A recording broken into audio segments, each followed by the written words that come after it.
नमस्कार। न्यायशाला में आप सबका स्वागत है।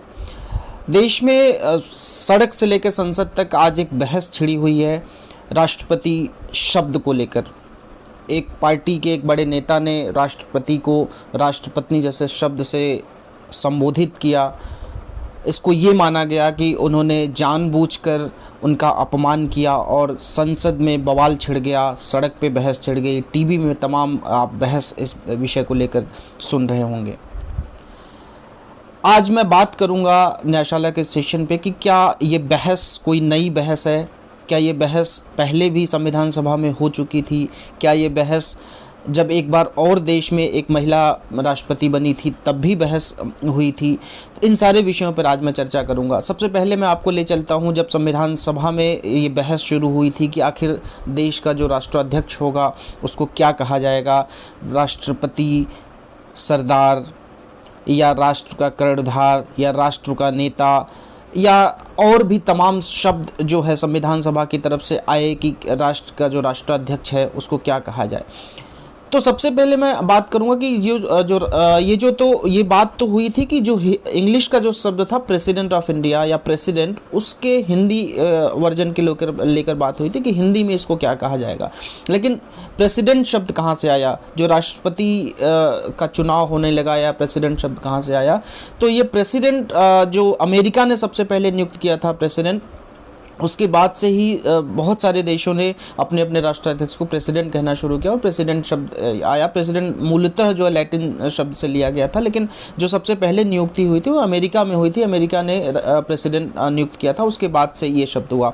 अब हम आते हैं कि हिंदी वर्जन कैसे शुरू हुआ या राष्ट्रपति कैसे प्रेसिडेंट को कहा जाने लगा। तो संविधान सभा में बहस हुई कि आखिर क्या कहा जाए। जब कोई बहस का कोई सार नहीं निकल पाया तो एक कमेटी गठित हुई कि उस कमेटी को बोला गया कि आप निर्धारित करके दीजिए कि आखिर इनको क्या कहा जाए, सरदार कहा जाए, प्रधान कहा जाए, राष्ट्रनेता कहा जाए, राष्ट्र कर्णधार कहा जाए, क्या कहा जाए। तो उस कमेटी ने जो रिपोर्ट दी तो उसमें भी ऐसा कहा गया कि कोई निर्णय नहीं निकल पाया। तो उसमें ऐसा कहा गया कि हिंद का जब बिल तैयार हुआ, ड्राफ्ट तैयार हुआ, तो हिंद का प्रेसिडेंट करके ऐसा बिल तैयार हुआ। जब इसको डॉक्टर अम्बेडकर ने रखा तो फिर से 1948 में फिर बहस हुई कि नहीं, हिंद का प्रेसिडेंट आप क्यों कह रहे हैं, इंग्लिश में चलिए हिंद का प्रेसिडेंट ठीक है, लेकिन हिंद का प्रेसिडेंट हिंदी में कैसे होगा। तो फिर इस पे कामत साहब ने इस बहस को शुरुआत की थी। कई और लोगों ने इस पे फिर बहस शुरू की कि नहीं, जो हिंद का प्रेसिडेंट नहीं कहा जाएगा, इसको कोई और शब्द इस्तेमाल किया जाए। तो फिर से बहुत सारे सुझाव आने लगे। तो अंततः जो जवाहरलाल नेहरू थे उन्होंने फिर एक शब्द दिया राष्ट्रपति, और राष्ट्रपति शब्द तब से लेकर अब तक हम जो अपने देश के राष्ट्राध्यक्ष हैं उनको हिंदी में राष्ट्रपति कहते हैं, प्रेसिडेंट ऑफ इंडिया इंग्लिश में कहते हैं। तो इसमें उसके बाद जो है ये क्योंकि हमेशा देश में एक मेल प्रेसिडेंट ही थे। हालांकि मैं आपको और एक बात और बताऊं कि जो पति शब्द है, जो इसका हिंदी अगर हम अर्थ इसको करें तो पति शब्द का अर्थ होता है मालिक। तो इस पे कई सारी महिला संगठन, कई सारी लोगों का विरोध दर्ज हुआ कि आप इसको क्यों इसको कोई जेंडर न्यूट्रल शब्द लेके आइए। तो बहुत सारे आप देख रहे होंगे, बहुत सारे शब्दों में परिवर्तन भी हुए। जैसे बिजनेसमैन एक शब्द होता था, आज हम बिजनेस पर्सन बोलते हैं। कैमरा मैन होता था तो कैमरा पर्सन बोलते हैं। चेयरमैन होता था तो चेयर पर्सन बोलते हैं। तो कई सारे शब्दों में ऐसे बदलाव हुए हैं। हो सकता है कि आगे आने वाले दिनों में जो हम हिंदी में राष्ट्रपति शब्द कहते हैं, हो सकता है उसमें भी बदलाव हो, क्योंकि बिल्कुल ये सही बात है कि जेंडर न्यूट्रल शब्द होने चाहिए। लेकिन कुछ शब्द ऐसे हैं जैसे सभापति हो गया, तो चाहे वो महिला है चाहे पुरुष हैं, वो उनको हम सभापति ही बोलते हैं।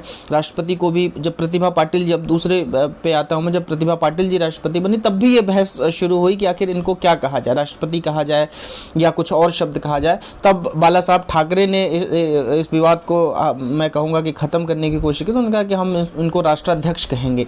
तो वो विवाद भी उस समय शुरू हुआ था। अब द्रौपदी मुर्मू जी जब राष्ट्रपति बनी है तब फिर ये विवाद, हालांकि ये विवाद ने कोई और टूल पकड़ लिया है, लेकिन बिल्कुल ये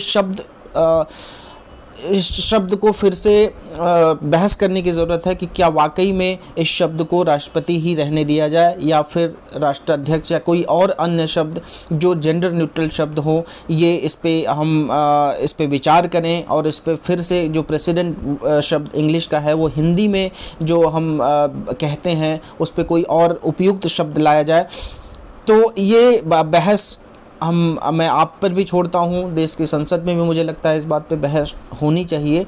और अगले सेशन में मैं बात करूंगा कि राष्ट्रपति के क्या पावर्स होते हैं, राष्ट्रपति को कब हटाया जा सकता है, राष्ट्रपति में कितनी असीम शक्तियां होती हैं। आज के सेशन में बस इतना ही।